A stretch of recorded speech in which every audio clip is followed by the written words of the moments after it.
তাহার মৃত্যুতে গভীর শোক ও সমবেদনা জ্ঞাপন করছি। মহান আল্লাহ তাআলার কাছে তার রূহের মাগফিরাত কামনা করছি। মহান আল্লাহ যেন তার পরিবারের সকলকে এই শোক সহ্য করার ধৈর্য এবং সামর্থ্য দান করেন, আমিন। আমি এখন মরহুমের ছোট ছেলে মোহাম্মদ আজিজুর রহমান ভুইয়াকে সকলের উদ্দেশ্যে কিছু বলার জন্য অনুরোধ করছি।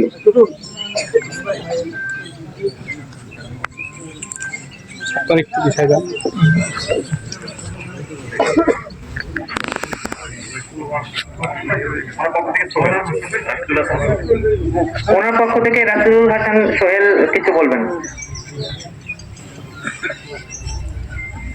আসসালামু আলাইকুম। আপনাদের সবাইকে ধন্যবাদ আমার চাচার জানাজায় অংশগ্রহণ করার জন্য। আসলে ওনার ছোট ছেলে ভাগ্যক্রমে দেশে আছে, ইটালি প্রবাসী।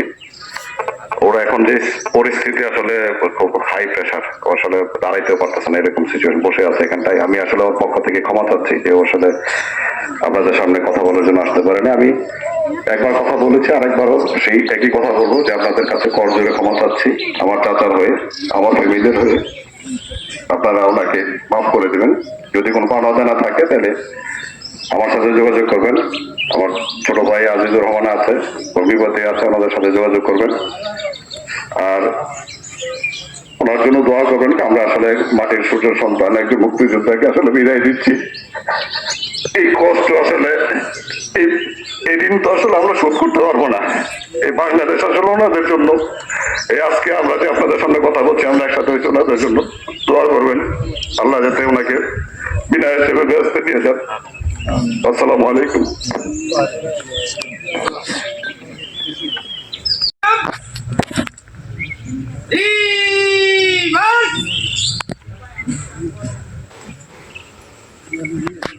Left up,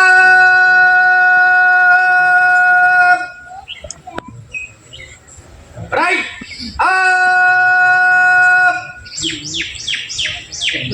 কথা বলা হবে, আপে শুরু হবে, আপে শেষ হবে। আপনার জনসাধারণ নিরাপত্তা শুরু করতে পারবেন।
কেউ সরবেন না, কেউ সরবেন না, কেউ সরবেন না।